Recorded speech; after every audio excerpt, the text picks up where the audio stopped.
Hi,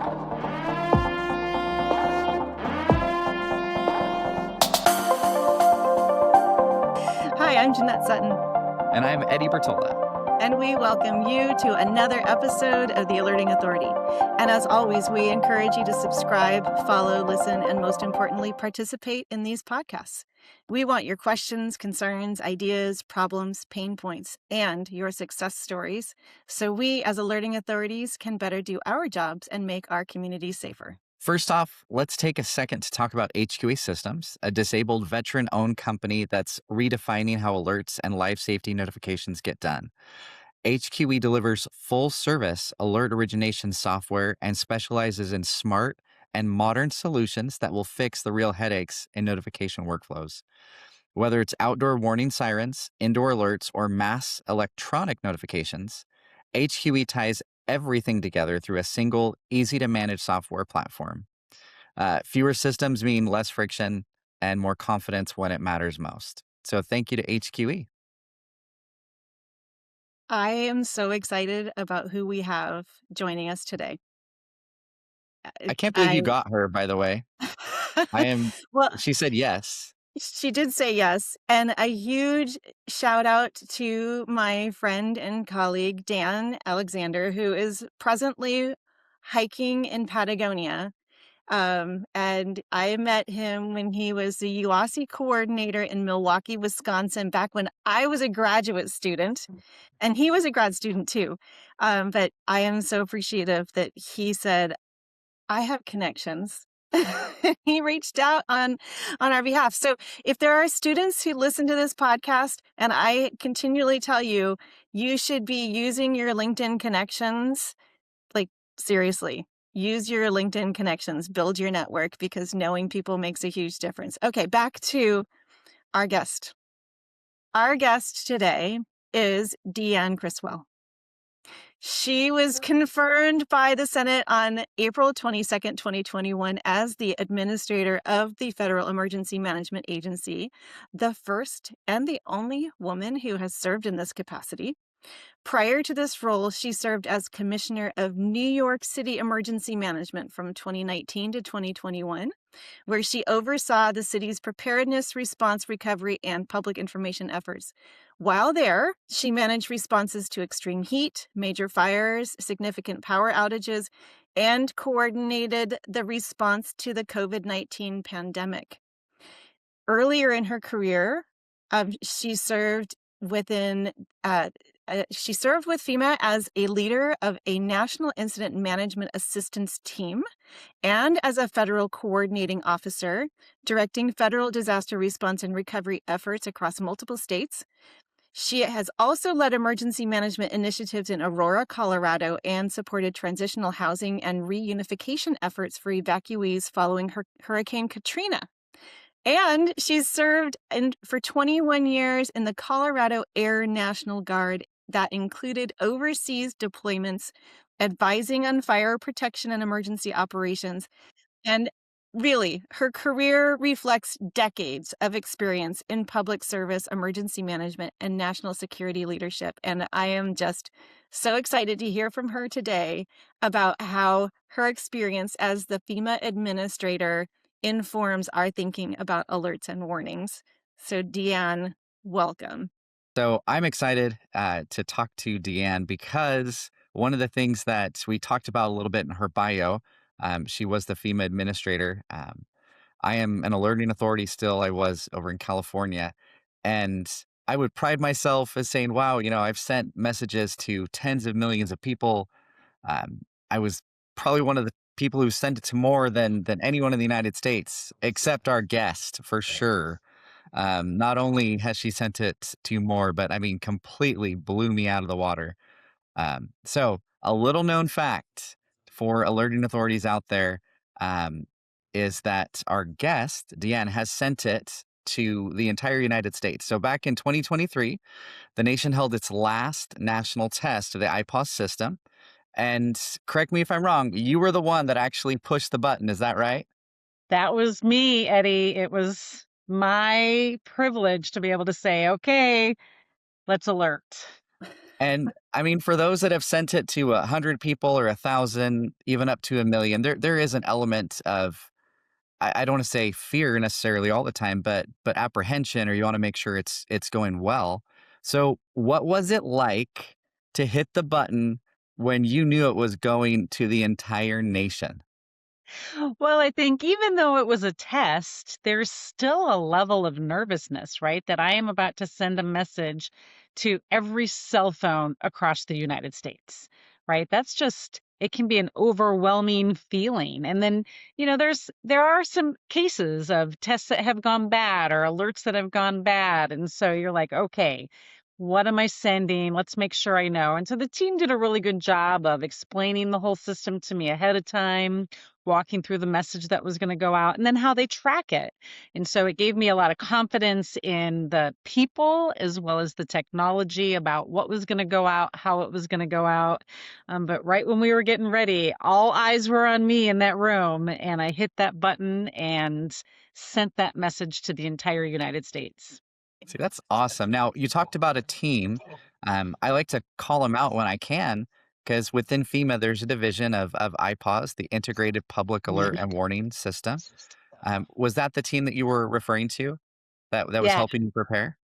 Yeah, absolutely. There is a great team that's their job every single day is to one make sure that the system is continuing to work and that they're doing improvements, but they also provide advice and guidance to the local public authorities, right? If they have a question. When I was in New York City and we had a question about could we use iPause to issue warnings during the pandemic?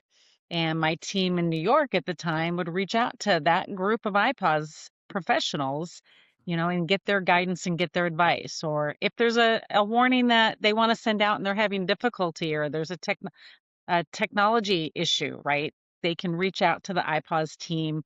They're there 24/7 to help all of those alerting authorities get the message out when it's needed most. Mhm. No, I appreciate that. They're often it's the unsung workers, right? The ones behind Hmm. the scene, behind the curtain. And to Yeah, echo, I fully agree. They are working hard. They're working today as we're doing this to make sure the system is up and going. absolutely. Yeah, So yeah, yeah. I love it. So you hit the button. You're just Yeah, and you I think reign supreme. Bravo. I pass the crown. Well, and I think, one thing that's important for, your listeners to know is that there is only two people that can actually send an alert to the entire United States. And one of them is the President of the United States, and the other one is the FEMA administrator. And that, itself, being the one to send that test that day just shows the amount of responsibility that the FEMA administrator has if there was ever a need to warn the entire nation about something that was impending. Mhm. And we've never done it before. Hope we never do it. Exactly. Yeah, you mentioned when you were in New York that, you had reached out to ask questions about whether or not you could use iPods to send messages about the pandemic. But I remember that when the iPods test happened, that we were about 3 years into COVID response. And Hmm. so there were some concerns about the vaccine and the national test. Uh, Some really interesting things were being shared. Do you remember some of the top, I'll call them theories, top theories about what was gonna happen and how people were preparing for them? oh, there are a lot of things that I expected to happen, with my time as the FEMA administrator. And FEMA is no stranger to conspiracy theories, right? But to have one associated with the national test for IPAWS was not something that I had expected. And it was things like when FEMA sends off this national test, it's going to activate, the microbes that were injected in you with the COVID-19 vaccine, and it's going to turn everybody into zombies. And I mean, just this really off the wall stuff. But with people that follow those sites, like they were taking it serious. And these kinds of conspiracy conversations just continued to grow in the lead up to the test itself. Yeah, absolutely. I remember reading about people wrapping their phones in tinfoil or putting them into, their microwaves. Do you remember things that people were saying at the time, Eddie? I it's funny because I was working in California at the time, right? When all this was happening, we were deep into COVID. We were Mhm. doing all this, and I'm trying to think of some of the we have some interesting people that we interact with anyway, but this really seemed to heighten it. And so some of Yeah. our tinfoil troopers, um, the ones that are, really apprehensive about all the things that exist. And to be fair, I don't know everything. And there may be parts of different stories that are based in stuff. That's fine. I don't know. But the amount of apprehension, just that I think was concerning to us. Again, as one of the alerting authorities for California at the time, that I would say misinformation, even though it was funny to a lot of us, planted seeds of doubt where we did not need them to be. Yeah.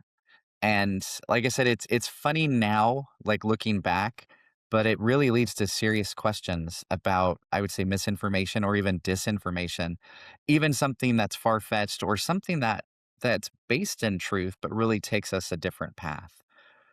Which actually leads to at the Council of Parties or the COP, that if you guys hear about it, experts describe that the biggest threats to successful response and recovery will actually come from this type of like misinformation or disinformation.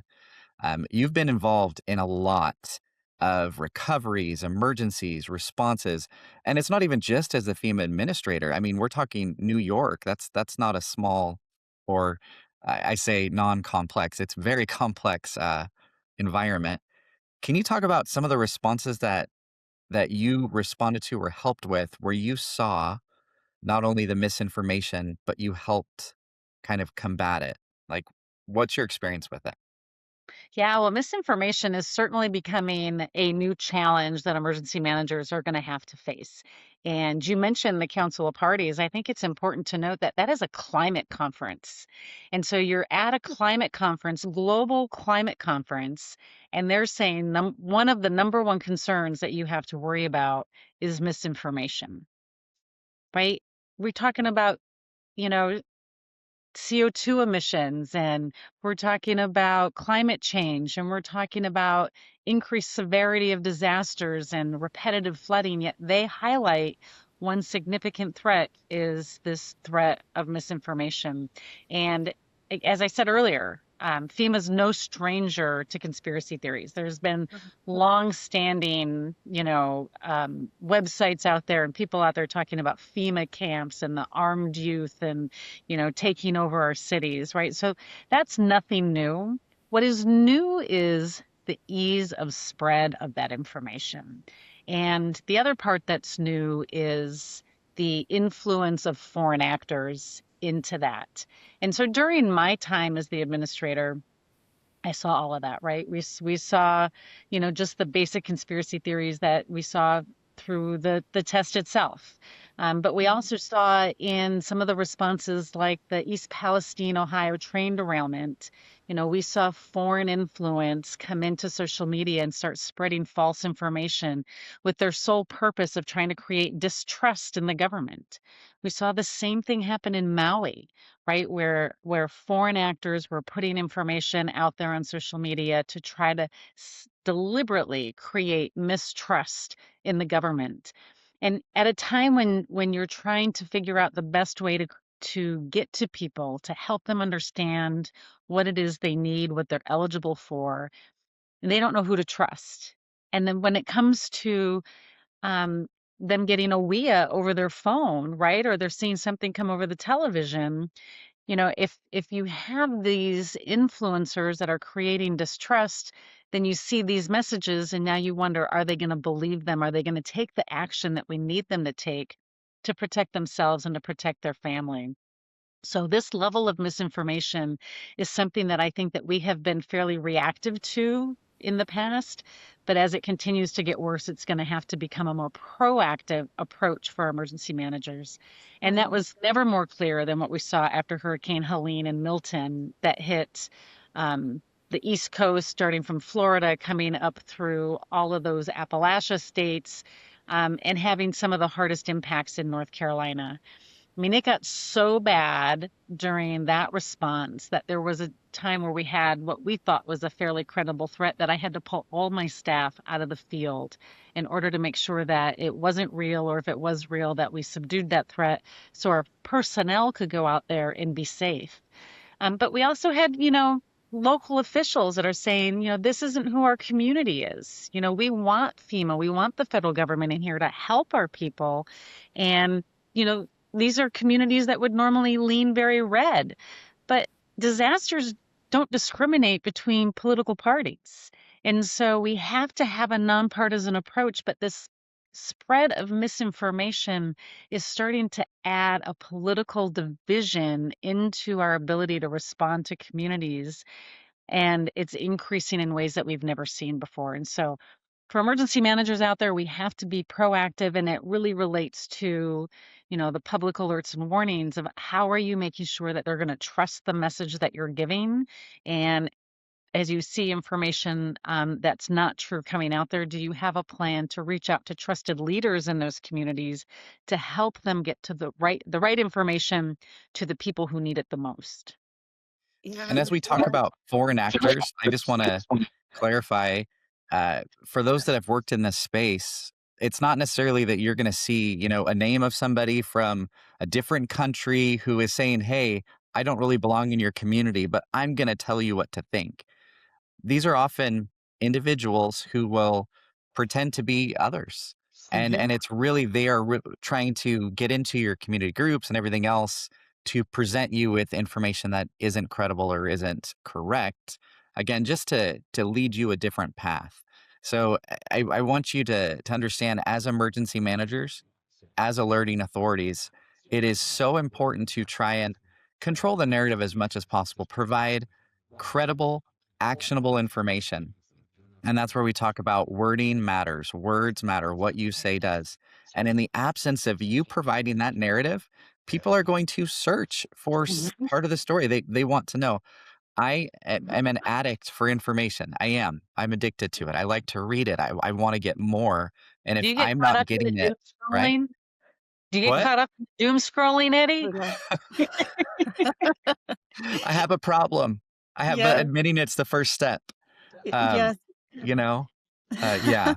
My college age son calls it the rot. So he's Ah, just rotting. I think it must be like a Gen Z term. I didn't know it until I hadn't recently. heard that one before. Yeah. Yeah. I think it's really important for us to recognize that misinformation and disinformation are two different things too. Mhm. Because oftentimes when misinformation is being shared, it's because people don't know the truth Right. and they're searching for the truth, which is anytime there's a disaster, people need more information. They're looking for something that's authoritative and can really give them that's credible, can help them to understand. But disinformation was what you were really talking about with the foreign actors of intentionally spreading information that's false to create division, to create confusion, and that is just so challenging to combat.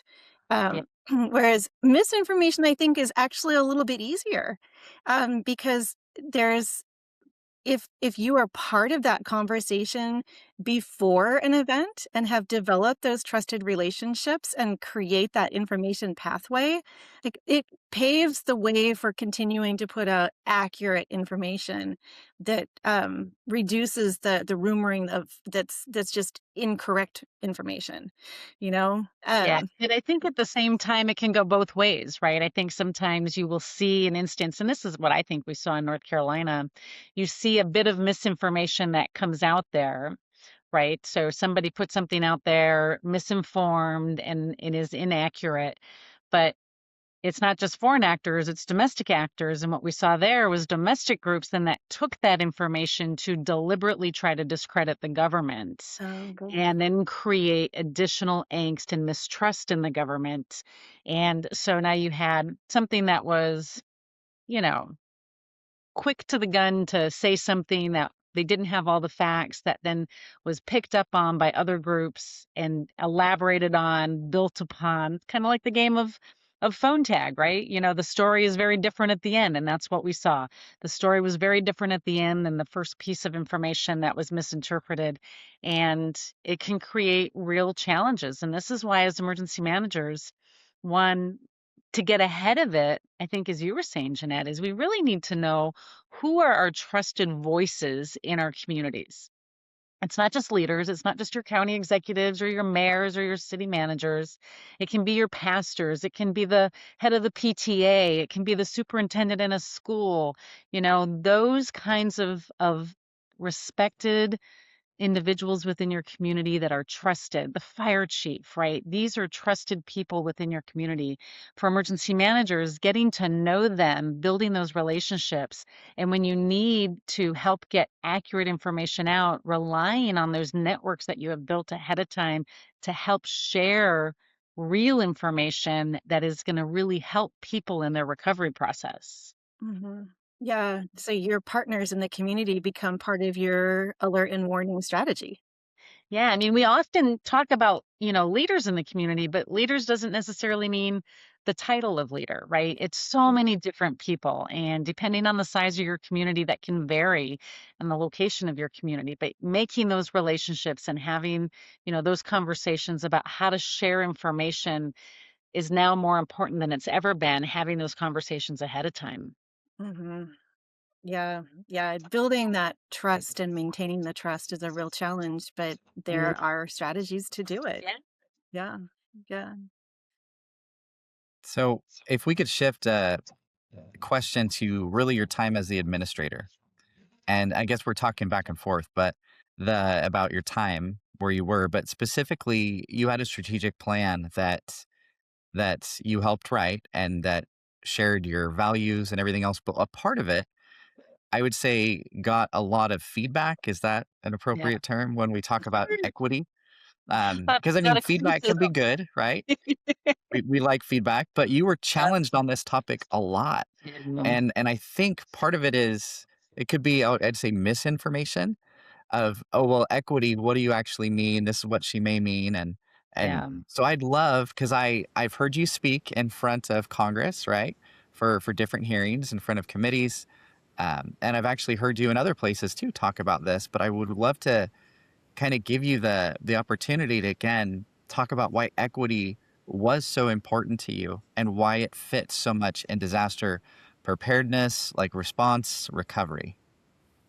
Well, I really appreciate you asking because it is something that I'm still really passionate about. And it starts with, when we embarked on this adventure to create a new strategic plan for my administration, I gave them one question to answer as kind of their North Star. And that is, how do we become the FEMA our nation needs and deserves? And as you build the strategic plan, that should be what's guiding the strategic goals and the objectives within it. And then they did it from a grassroots, ground up approach, right? It wasn't a top down driven exercise. They took that question, they created groups of people from across the agency, different groups to talk through what they thought their answers to those questions, that question would be. And then the team went and met with our customers, right? The people that we're serving, state directors, local emergency managers, nonprofit groups that are out there, and over 500, I think, and asked them the same question. And these are the things that we think FEMA needs to do to become the FEMA our nation needs and deserves. And from that, they built up the strategic plan, and the number one goal in that strategic plan was equity as a foundation of emergency management. The second one was about climate resilience, and then the third one was a ready and prepared nation. But the one that I always got challenged on was equity as a foundation of emergency management, because I don't think people really understand, or we certainly don't have the same understanding of what the word equity means.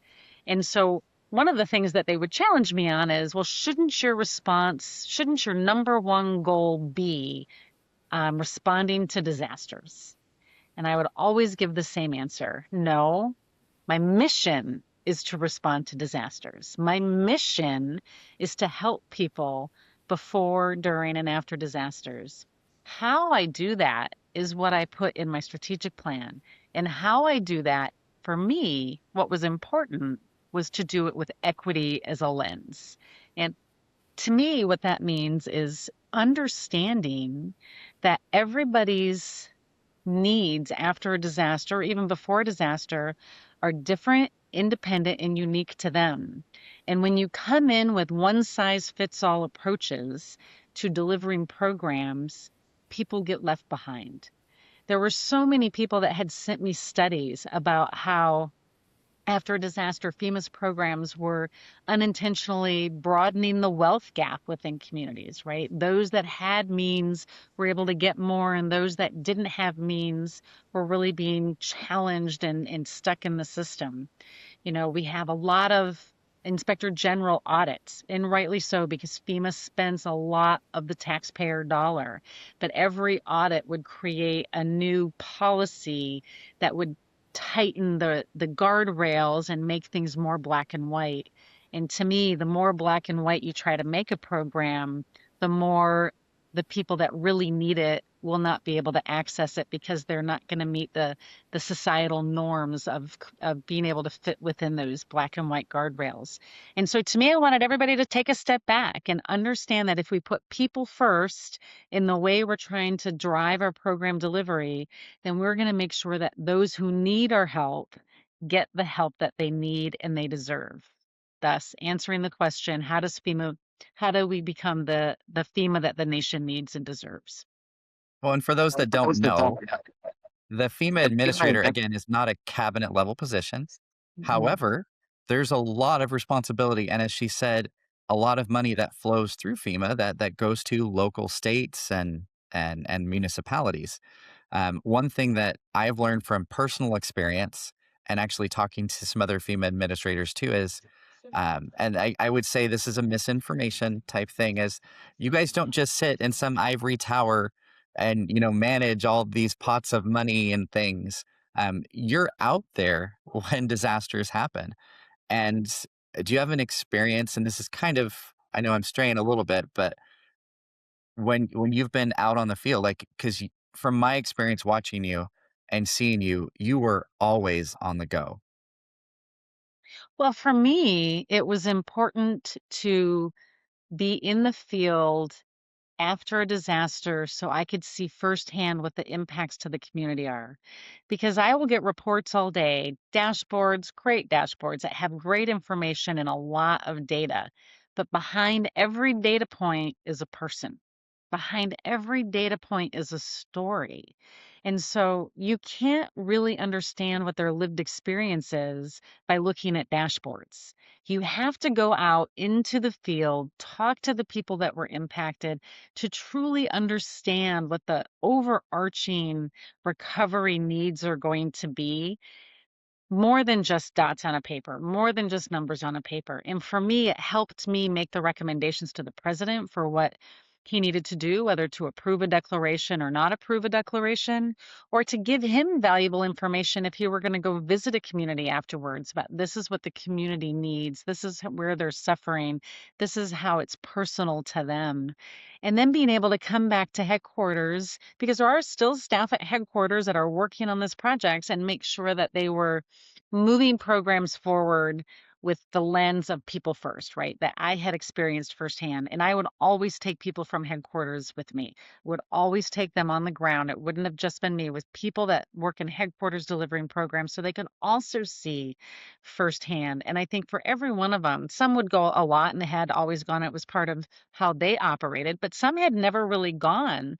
And it completely changed the way that they approached the delivery of the programs once they could actually see the people that they were trying to help through a program administration. And so I can't give you just one because there were so many. I responded to so many disasters, but I think the important part is understanding, that impact to the community. But at the same time, I'll add, Eddie, is talking to our staff on the ground, because our staff on the ground also knew what they needed to do to help people, but sometimes were limited by the direction in our policies.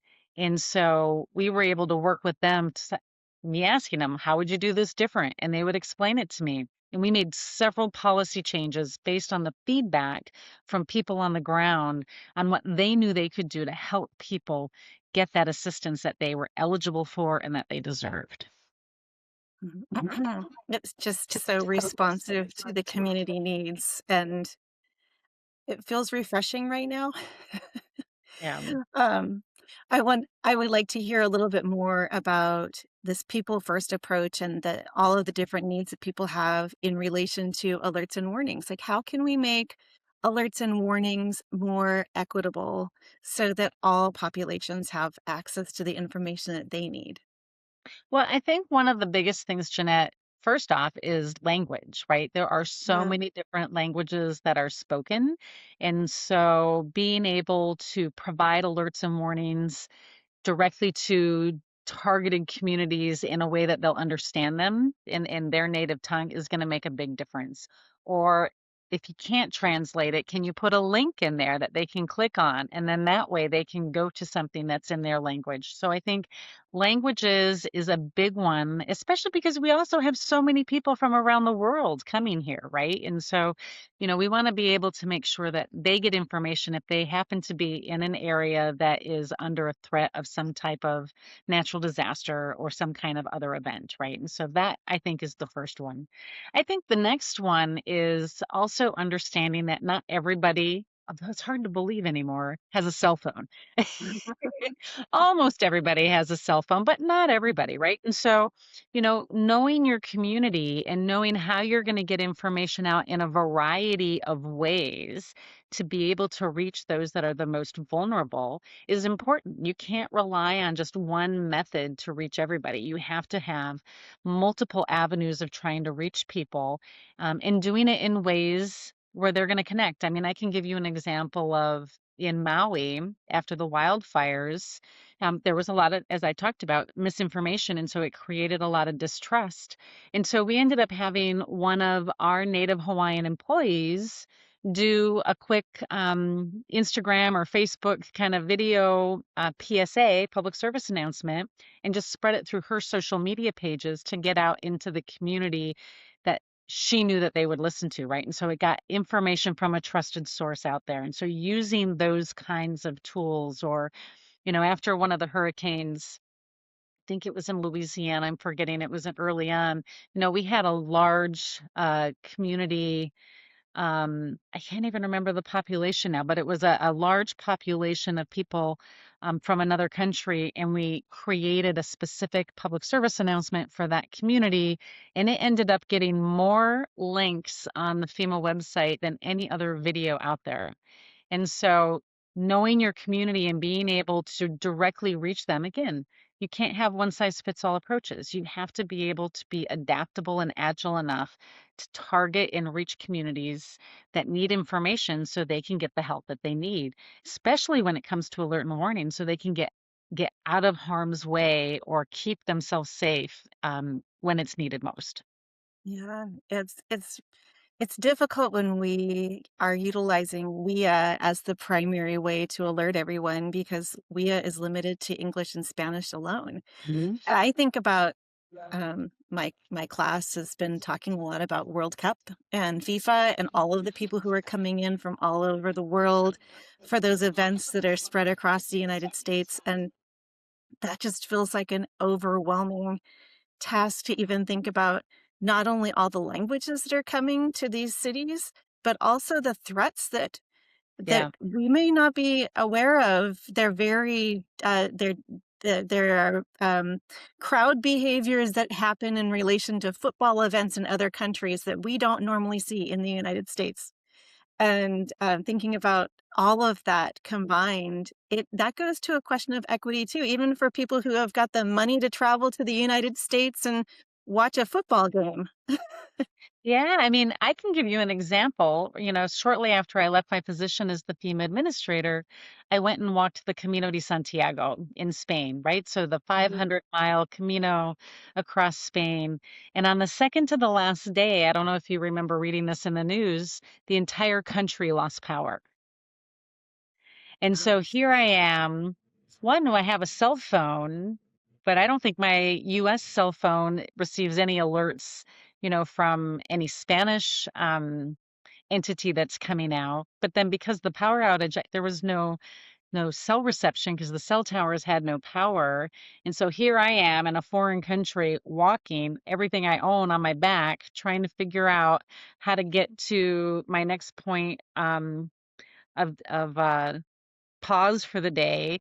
And I don't speak the language. I don't have communication access. I don't know where to get information from.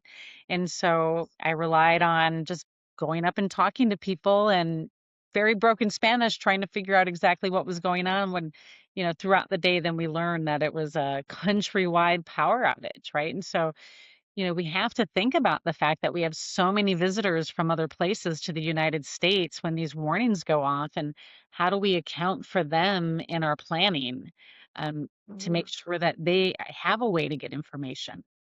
Yeah, and that could absolutely happen at any one of the events that are coming to the United States this summer. And so put that one more thing to think about on people's checklists. I was already overwhelmed thinking about how Yeah. complex these events are going to be with the 250th anniversary and all of that coming through New York and now let's add one more layer to it. Yeah. So I'll throw out that I'm really hopeful. I don't want to say we never assume, right? I'm hopeful that those cities have been preparing for these events for a good 6 months, a year plus already. Yeah. I hope Oh, Um, so they too. but have. Yeah. and that's where I've been involved in some. If you as a listener know, if you are not prepared for some of these nuances that have been brought up today, there's a good time and get everything in line. Because while we can't prepare for everything, we should be as prepared as possible, right? And having that Hmm. strong plan in place to be able to communicate with all the different populations that exist Yeah. I mean, that one are thing that you could visiting. do, right? Would you say, Eddie? So many people have their own, so many alerting authorities have their own platforms too now, Yes. right? And so I think about the one that we had in New York City, just putting in whatever their packets are that they're getting information, as they're coming to the US, if you're going to New York, putting a sheet in there to sign up for those alerts so then they can actually get alerts. If they don't know to sign up, they're not going to. And you can, at least we could in New York, you can do event specific. So they're not going to get, it'll have an end date. You don't have to worry about unsubscribing, but you'll get very specific information, and being able to give that to them so they sign up, I think would be a really smart way to try to get more people into a warning system when they wouldn't normally think of doing that. That's a great I idea. agree. Yeah. Yeah, there are even devices you can put in hotels. I know, Jeanette and I have worked, actually our sponsor HQE that has little safe units that essentially you put in a hotel room that can translate into any language, any of the alerts coming into it. And I Mm. mean, if you think of everybody who is speaking different languages, and sorry to burst the bubble of any listeners here, English is not the primary language for everyone in the United States. Um, I hope we're all on that. We need to be able to reach people in different languages. And that's something that I do know has been a focus with the FCC and others trying to bridge that gap, but it takes time Yeah. for technology and everything else. Um, yeah, I'm looking forward to those events, and I'm really hopeful that it's going to be just a wonderful event and all the different Hmm. ones. Hmm. So to take you from where you were right before FEMA administrator to FEMA administrator, now I want to do a little step for post. You hinted that you were hiking and stuff, but I also I don't want people to get the idea that it's like you hung up, your hat and you said, "I'm out of the field, and now I just travel the world and look at all the beautiful places."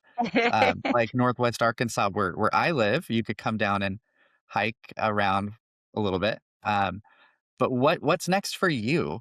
Um, Obviously, it just doesn't stop.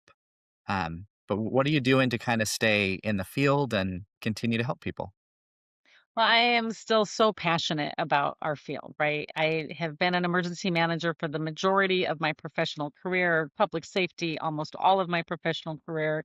And so I continue to want to try to find ways to give back but mostly to educate, right? There's still, I think, in our profession, so much misunderstanding, back to that conversation, about what we do. Like, what does an emergency manager do? My team at FEMA would have told you that I've often said we need our own superhero. If we could get our own superhero, that people would have a better idea of what emergency managers do. So I'm, doing a little bit of teaching. I'm doing a little bit of advising. I'm doing a little bit of public speaking and engagements like this that really help to give me an opportunity to share what I have learned, what I'm so passionate about, and what I hope people will continue to use as tools or tidbits to help them continue to either grow their own professional career or their own agency that they're serving. Mm. That sounds continuing to give back. It's great. And are you doing any other fun hikes or anything like that that fills your soul personally? I am. I am. It's a big year for me. I'm turning 60 this year. I know you would have never asked me how old I am, right? Oh, Because you never did. But and I always do something big on my decade birthday, right? So wow. my 40th birthday, I ran my first marathon. My 50th birthday, I did an Ironman triathlon. And so this year, my 60th birthday, I'm doing mother-son hikes. And I'm taking my youngest son to Patagonia, and I'm taking my oldest son to do a World War II tour around Europe. Wow. Those sound like great ways to ring in a decade. I love it. Again, Celebrate yeah. life. Yeah, absolutely. Yeah. Um, I am just this has been a really great and fun conversation. I so appreciate you spending time with us to give back to this community where we focus entirely on the alert and warning space, and thinking about the dimensions that you've raised today are things that we haven't talked about previously, especially around this misinformation and disinformation and establishing trusted networks for communicating. And so I really appreciate all of the wisdom that you've brought to us and for joining us today. So thank you. Yeah, thank you for having me. This has been a great discussion. Yeah. So, and I just want to give Jeanette one more chance to kind of talk about, and Deanna, feel free to listen and comment. These are things that we try to focus on here at the Alerting Authority, and kind of our mission of what we're trying to do, and ways that we're trying to not only help, in the macro sense, but really get down to the individual, the one who is, I would say, undertrained, understaffed, just tired, and is the one that's going to be called on to do this at the local level. Yeah. Well, the Alerting Authority, we established a training kind of programs last year, and we've gone to several counties across the United States to help to give skills and knowledge and built upon the evidence. Everything that we do draws from the research record and then gives people that information so that they can implement it in practice. And so we do trainings, advise on policy because Eddie's experience and expertise in that area, helping them to think through what channels to use when, under what conditions. And we also conduct message audits to help people to see where there are gaps in what they've been doing and how they can improve their messaging strategies for the future. And one of the big things that we're starting to do is a message boot camp. So a warning boot camp allows or invites a small group of people, 10 people over 5 days, 2 hours a day, to sit together with us and to work on getting their message templates written for their critical events. Because we know that emergency managers, you're really stretched for time, for resources, and this is your opportunity to carve out that 1 week to get it done, and you get the immediate feedback from the people who have been doing the research in the field and are actively practicing in this field. So our first boot camp is March 9th through 13th, and we still have some spots left. And the digital workbook that we're developing for this course, you have never seen anything like it. It will allow students to build messages, but also it's going to provide the kind of information that's not been compiled in one place before. I'm so excited as an academic to put it all in one place and make it available, because this is going to be the kind of reference material that's written for the practitioner to consume. It's not going to be in academic language. It's practical, applied, really exciting for us who have been working on this for a long time. So we hope that more people will join us. That's So exciting. I'm so happy that you're doing that, Jeanette, because I just think the more people get that comfort of sending messages and writing messages, it helps reduce any of the anxiety that you might face when you have to actually do it for real. Yeah, Well, absolutely. and it mirrors, I would say, the main point of your strategic plan, like the equity. We want Mhm. everyone at all levels to feel prepared. And Yeah. we know that there are some that need additional assistance. And that's okay. We want to meet you where you are and help you feel confident to be there for your community. I haven't met a single emergency manager who is a current emergency manager who wakes up and says, I don't care about my community. Um, you're not in it for the money often, so it's just like you're in it for the right reasons, and when people are given the opportunity, um, they really want to succeed, and they want to help their community. So just as a big thank you again, this has been a complete pleasure for me to talk to you, and again, as somebody who has looked up to you throughout even just your time as the administrator alone, there was a lot that happened. So we here at the Alerting Authority believe, as you do, that every second has a story. And thank you for being a part of this and sharing yours. So until next time, we will talk to you guys later.